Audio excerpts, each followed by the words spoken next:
Let's talk about what you saw. You talked about it. I asked you about the bench prior to this game, and you mentioned specifically Lily and LA. I thought they gave you a lot off the bench. And then also, what do you envision now halfway through the conference, the role for Anaya and Destiny Littleton moving forward to kind of help rest your backcourt? I'm super proud of our bench. In particular Lily and LA. I mean they got the minutes to actually impact the game in that way. I mean, would we like to go a lot deeper? Absolutely. Here's what I'm looking for from both Destiny Littleton and Anaya Russell, just in the time that they get to utilize it in a way in which builds confidence in me and confidence in them for them to continue to connect great plays. I like what Littleton's been giving us a lot. And it may not be in the form of playing time, but it's also building up my confidence and putting them in the game. So, for players like that, a lot of practice and making sure they know what we're doing in practice and preparation. And then in the game, whether they get 1 minute, whether they get 5 minutes, whether they get 10 minutes, is to play well during those times. And believe it or not, that's what's happening. I know as young players, they want to play and play and play, and they think that they need, an exorbitant amount of time to display what they have. But it is new and it's hard because when you have a backcourt like we have, they make it real hard for you to just kind of break into that because they play so well on both sides of the ball. So it's a matter of me just being more confident in them to get the job done. Greg and then Joe. Don, you talked last night about limiting Mississippi State to kind of, letting their stars get some buckets, but really limiting their depth. I was just looking at the box score from last Alabama game. Jasmine Walker was able to go off, but you were able to hold them in check again. Is that kind of, again, what you're hoping to do? Is that the game plan for this one? Well, I mean, I hope we do a better job with Lewis. I thought we did a good job with Jasmine. Lewis is the one that really had her way. I think she had 28 points, 27, 28 points against us, and a lot of probing dribbles. And we just, at that point, I don't think we were solid defensively all the way around as we are now, and making it real tough for people to, really score that amount of points on us. So we do have to bear down and lock up. I mean, the things that Lewis does is trigger. She triggers help, and once she triggers help, we're playing behind, so we can't allow her to pass, to score, to just play comfortable in her skin. And then obviously Jasmine Walker is a great talent. We definitely have to just shadow her a lot more, but also make both of them play on both sides of the ball. Joe and then Dick. Coach, I know you talked about a couple of players, but I'm curious as we get closer and closer, toward the end of the season, how do you feel your team is embracing their individual roles to make this thing go? So what's your assessment of that? I mean, everybody's in a good place. Obviously, if you are, anybody on the bench that's outside of Lily and LA, you probably want to play a bigger role. I actually want them to have that type of appetite to wanting to play a bigger role. We definitely need one more. If we can get two more that can play consistently, it just makes us a better team. The minute load on Ziya and Destiny Henderson is probably too much, especially with the pace that we're playing and what they're doing defensively. But we're inching closer to having Littleton play a little bit more. Anaya Russell, Anaya Russell's position is probably I'm probably gonna have to take a chance on her because she's a freshman, and I know as freshmen they're not gonna have it all together. But if she can give us a boost when she gets in the game on either side of the ball, I think it's only going to help us grow and complete our team. Dick, and then Matt.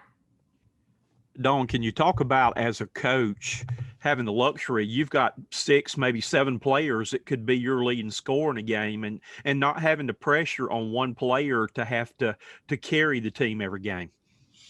I mean, that I don't know how true that is, but I mean, we're gonna have to lean on, the people that have done it, historically speaking. Leah's got to play well for us. V's got to play well for us.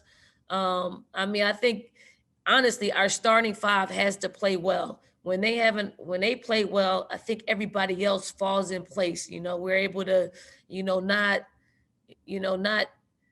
put any more pressure on people that haven't performed at that high level. But the wealth is spread out. But when it's time to really go, the people that have done it, they have to do it. When we need a bucket, the people that have put us in this position, they have to make those shots. So I mean, we're a pretty good basketball team. No doubt about that. But we do have some areas in which we need to improve on. I think transition offense. I know you didn't ask me for this, but transition offense, and once we get nothing, turnover, missed shot, bad shot, especially when we have advantage basketball that we don't take advantage of. Matt, and then Keith.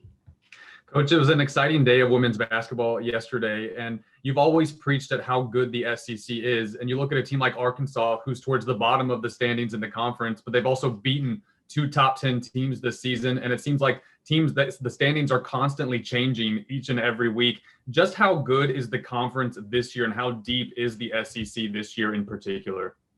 I mean, we're deep. I mean, we're pretty deep. Every game is one that you fight and claw for. You got to prep. You got to prep for.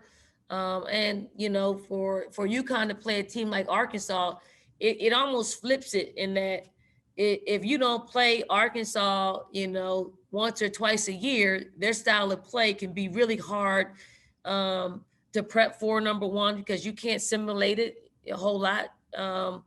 UConn is the team that is usually, the team in which, 2 days to prep for them is not enough. So you got to continue to play them throughout the years. And I just thought the style of play really benefited Arkansas in spreading them out and, allowing Dungy to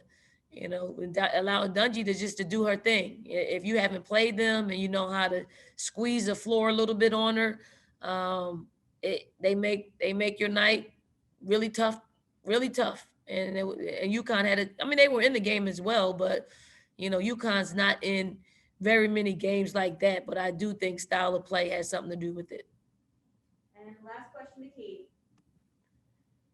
Coach, building off what you said about, the heavy minutes on Ziya and Destiny, are you doing anything to kind of maybe limit their reps in practice, anything to give them a little bit of extra rest, any concern on their, legs at any point? And then also talk about LA. I mean, she hit those 2 circle jump shots, and then the first play of the 4th quarter, because she had hit those jump shots, the defender had to come up.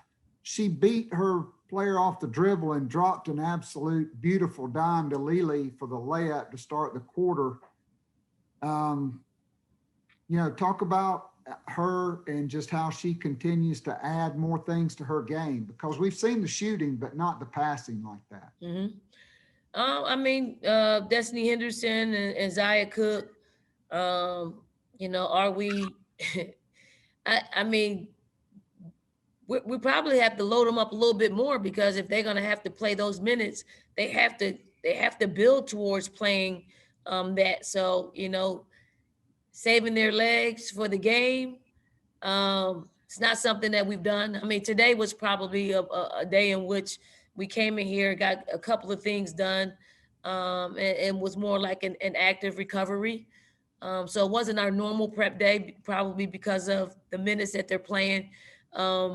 But that was probably for everybody, because and it's nothing against Alabama. We've played them already. I think we, from our pre-prep practice, and going over the film session and the scouting report, we purposely I didn't give them how we were going to play them.